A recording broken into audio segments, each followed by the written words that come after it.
Selamat siang. Selamat siang. Wah, gimana nih kabarnya hari ini? Alhamdulillah, kalau untuk hari ini cukup baik. Kalau boleh tahu tadi kakak kesini naik apa nih? Tadi aku kesini naik TJ, tapi sebelum itu saya naik kereta dulu Bu dari rumah, terus naik TJ ke sini. Oh, naik kereta. Berarti rumah kakak jauh ya? Rumahku di Purworejo Bu, jadi karena saya kuliahnya di Jogja, jadi sekalian gitu. Oh, iya. Cukup jauh juga ya ternyata. Kalau boleh tahu dengan kakak siapa ini? Dengan Ganes Ananda Putri, bisa dipanggil Ganes Ibu. Oke, Kak Ganes, perkenalkan saya Rora. Saya merupakan konselor yang pada saat ini akan mendampingi kakak selama satu sesi konseling yang kurang lebih 1 sampai 1,5 jam. Nah, di sini kakak bebas boleh menceritakan hal apapun dan kakak tidak perlu khawatir atau cemas karena segala yang kakak ceritakan di sini akan terjamin kerahasiaannya. Kalau boleh tahu nih, hal apa sih yang kira-kira membuat kakak ingin bercerita atau datang ke sini? Sebenarnya saya pengen kesini karena akhir-akhir ini tuh saya merasa capek Bu. Saya juga merasa sedih banget dengan kehidupan saya akhir-akhir ini. Dan karena saya tuh nggak ada tempat yang buat cerita tentang hal-hal yang pribadi gitu Bu. Oke, jadi kak mau bercerita tentang hal-hal yang membuat kakak sedih yang tidak dapat diceritakan kepada orang lain ya kak. Kalau boleh tahu nih, kakak sedih karena kenapa? Oke, jadi saya itu dari kecil tuh tinggalnya sama kakek nenek saya kan Bu. Nah, karena kedua orang tua saya itu merantau Bu, merantau jauh gitu.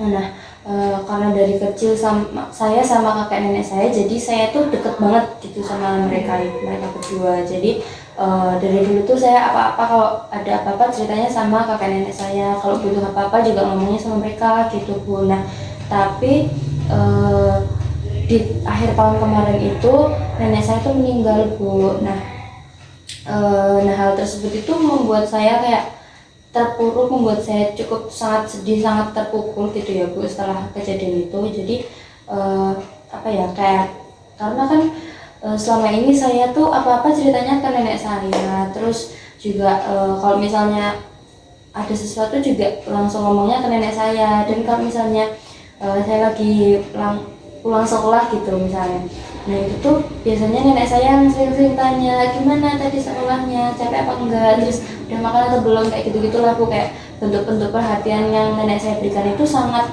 membekas gitu loh Bu di hati saya, yang hal tersebut itu nggak saya dapetin di orang lain gitu loh Bu. Nah, karena itu saya tuh merasa sangat sedih banget Bu, karena kan beliau ini satu-satunya orang yang sangat sangat perhatian kepada saya kayak gitu. Tapi malah beliau udah dipanggil duluan lah Bu gitu. Terus setelah beberapa bulan kemudian tuh kakek saya tuh juga mungkin merasakan hal yang sama kayak yang saya rasakan.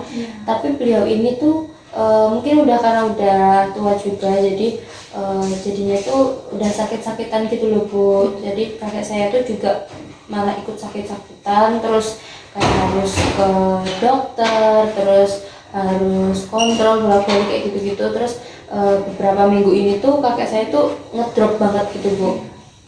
Nah, itu tuh buat saya sedih banget Bu. Jadi kayak saya udah habis kehilangan nenek saya yang sangat saya sayangi gitu kan. Terus hal tersebut terus dilanjut dengan kakek saya yang juga sakit-sakitan. Terus bahkan akhir-akhir ini tuh beberapa hari ini tuh kakek saya tuh cuman bisa terbaring aja gitu Bu, cuman bisa tiduran aja gitu. Terus Ibu kayak sedih banget saya harus menjalani itu.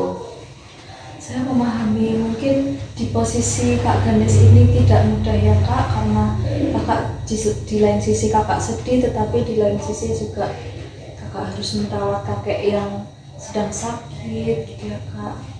Iya Bu, terus kan saya juga kuliahnya di Jogja kan Bu, jadi kayak saya harus bolak-balik dari Purworejo ke Jogja, bolak-balik kayak gitu. Tetap kayak saya tetap harus menjalani hari-hari saya kayak kuliah, emang kewajiban saya, tetapi saya juga punya tanggung jawab lain, harus merawat kakek saya itu kan Bu. Nah, itu sih Bu yang buat saya capek banget tuh kayak ya emang apalagi semester udah semester akhir gini kan Bu, itu tuh menurut saya itu tuh berat banget.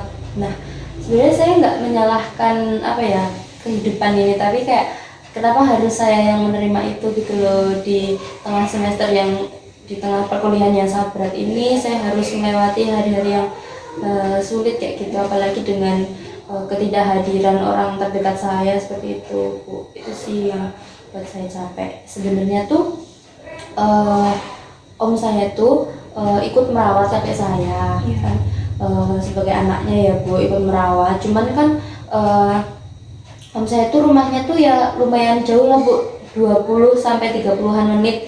Nah itu tuh apa ya, kayak saya merasa kayak nggak enak gitu loh Bu, saya sama om saya, walaupun itu emang tanggung jawab om saya sebagai anaknya kan Bu, tapi kayak karena om saya itu beda rumah juga, jadi om saya juga punya pekerjaan sendiri, punya keluarganya sendiri, jadi om saya juga harus apa ya, harus merawat keluarganya juga kan.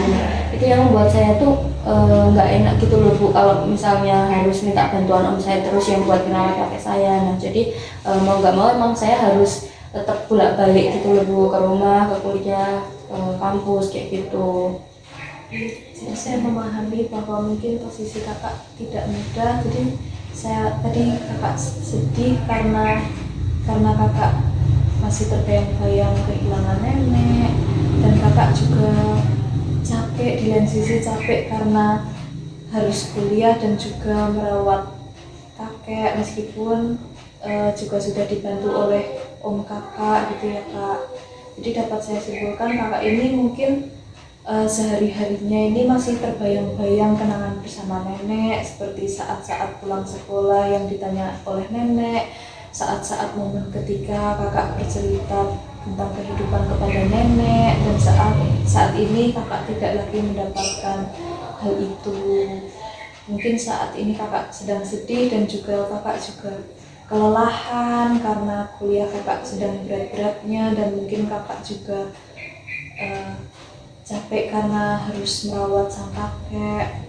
Tapi di lain sisi saya juga salut kepada kakak karena kakak telah dapat, di lain sisi saya salut dengan kakak karena kakak mampu menjalani kehidupan ini semaksimal mungkin.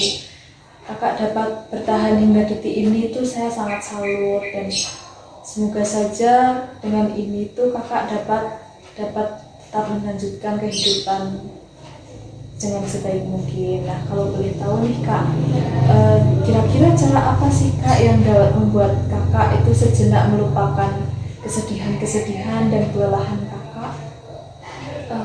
Kalau saya biasanya tuh ini sih Bu, mungkin teman-teman saya tuh pada tahu gitu loh Bu kondisi saya, jadi mereka itu kebetulan alhamdulillah banget saya punya teman-teman yang emang baik banget Bu. Jadi karena mereka tahu kondisi saya, terus jadinya mereka tuh kalau misalnya melihat saya udah kayak merasa kesepian, udah kayak mau apa ya, udah capek banget, sedih kayak gitu, biasanya teman-teman saya tuh ngajak saya main, kayak sekedar cuman jalan-jalan aja atau jajan apa gitu. Itu tuh udah sangat membantu banget Bu kalau buat saya. Nah itu sih saya bersyukurnya karena emang teman-teman saya yang sangat mendukung saya gitu loh Bu, walaupun emang saya ditinggalkan oleh nenek saya yang sebagai tempat cerita saya selama ini, tapi saya akhir-akhir ini punya tempat cerita lain kayak teman-teman saya, walaupun emang nggak semua hal bisa saya ceritakan ke teman saya kalau kayak saya ceritakan nenek saya, tapi itu lumayan membantu banget sih Bu. Selain itu saya juga biasanya tuh apa ya Bu, kalau misalnya udah merasa kesepian banget, udah merasa capek banget, sedih banget, itu tuh kayak merenung apa ya, berhenti sejenak, kayak main HP dulu, terus lihat-lihat video lucu atau dengerin musik yang kayak ya buat healing gitulah Bu. Itu sih mungkin kayak coping stres saya. Jadi cara kakak untuk meluapkan kesedihan kakak, untuk sejenak melupakan kesedihan kakak atau melupakan kecapean kakak ini mungkin dengan bercerita kepada teman, bermain dengan teman, atau juga bermain HP begitu ya kak. Saya turut bersyukur karena kakak memiliki teman-teman yang baik dan peduli kepada kakak. Semoga dengan ini kakak itu dapat menjadi menjadi lebih baik lagi dalam menjalani hari dan dapat membuat kakak sedikit lebih lega lagi. Kemudian kalau boleh tahu nih, apakah masih ada permasalahan lain yang ingin kakak ceritakan kepada saya? Kalau untuk saat ini yang sedang mengganggu pikiran saya itu cuma itu sih Bu. Jadi belum ada yang menceritakan lagi. Baik, kalau semisal tiba-tiba kakak ingin bercerita lagi, kakak bisa boleh kapanpun menghubungi saya kapan saja. Atau mungkin kakak bisa langsung datang ke ruang konseling ini kapanpun, akan saya terima dengan baik. Saya juga berterima kasih kepada kakak karena kakak telah menceritakan permasalahan kakak, dan semoga dengan ini kakak menjadi lebih lega lagi dan dapat menjalani kehidupan dengan sebaik-baiknya, tidak lagi sedih lagi begitu. Semoga saya juga mau minta maaf apabila selama sesi konseling ini saya terdapat kesalahan kata. Oke, saya juga makasih banyak buat Ibu yang udah mau mendengarkan keluh kesah saya, mau mendengarkan cerita saya. Saya berterima kasih banyak Bu. Terima kasih.